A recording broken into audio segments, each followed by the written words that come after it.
చూస్తే ఆ రోజు రిలయన్స్ మీద వైఎస్ఆర్ ను చంపింది రిలయన్స్ అని దాడులు చేశారు. జ్ఞాపకం ఉందా మీకు? అప్పట్లో తర్వాత ఏం చేశాడు? రిలయన్స్ అధినేత వస్తే నత్వాని వాళ్ళ మనిషికి ఎంపీ రాజ్యసభ ఇచ్చాడు. జ్ఞాపకం ఉందా మీకు? అది విశ్వసనీయత.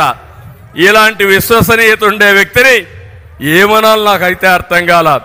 నిన్న మొన్న మీరు ఒకసారి చూస్తే ఒక మాట మాట్లాడుతున్నాడు, పెత్తందారులకి పేదవాళ్ళ మధ్య యుద్ధం అంట. ఏంటో నాకు అర్థం కాల ఇది. అంటే ఏం చేసినా జరిగిపోతుంది అనుకుంటున్నాడు.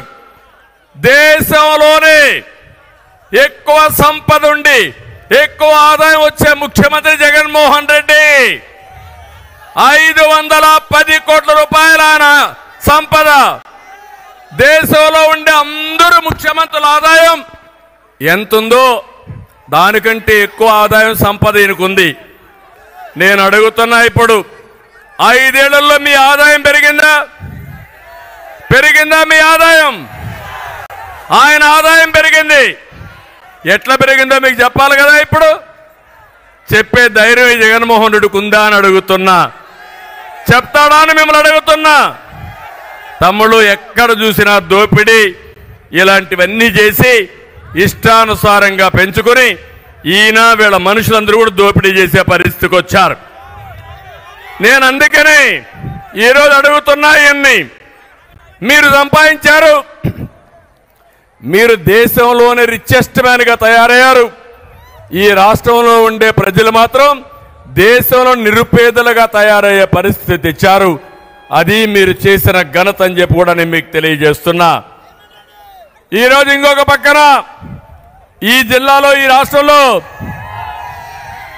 మంత్రులు ఉన్నారు. ఏం తమ్ముళ్ళు, ఎవడైనా ఒక్కడైనా సమర్థమైన మంత్రులు ఉన్నారా అని మిమ్మల్ని అడుగుతున్నా. కానీ ఒక పాలసీ పెట్టాడు. ప్రతి ఒక్క మంత్రి, ప్రతి ఒక్క ఎమ్మెల్యే మనల్ని తిట్టాలి. మీరు చూస్తే వైసీపీలో బూతు రత్న అయితే ఎమ్మెల్యే టికెట్, బూతు సామ్రాట్ అయితే వాడికి మంత్రి పదవి. ముందు నన్ను తిట్టాలి, పవన్ కళ్యాణ్ తిట్టాలి, లోకేష్ తిట్టాలి. అప్పుడే వీళ్ళకి మంత్రి పదవులు, అప్పుడే ఎమ్మెల్యే సీట్లు, అప్పుడే ఎంపీ సీట్లు. ఇది ఎక్కడ సౌభాగ్యం అని అడుగుతున్నా. డయాఫామ్ వాల్ అంటే తెలియని వ్యక్తి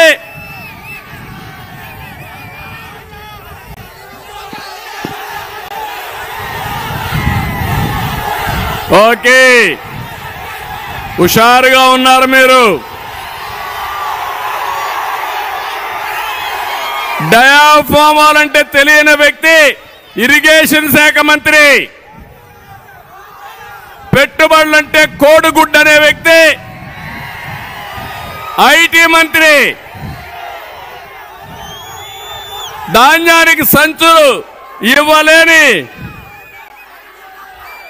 మంత్రి పౌర సరఫరాల మంత్రి. కోర్టు ఫైలు లేపేవాడు వ్యవసాయ శాఖ మంత్రి. గనులు మింగేసేవాడు గనుల శాఖ మంత్రి. క్లబ్బుల్లో డాన్సులు వేసే ఆవిడ మహిళా సంక్షేమం కోసం మాట్లాడుతుంది. ఏ తమ్ముళ్ళు, అర్థమైందా మీకు ఇప్పటికైనా వీళ్ళ యొక్క వేషాలు?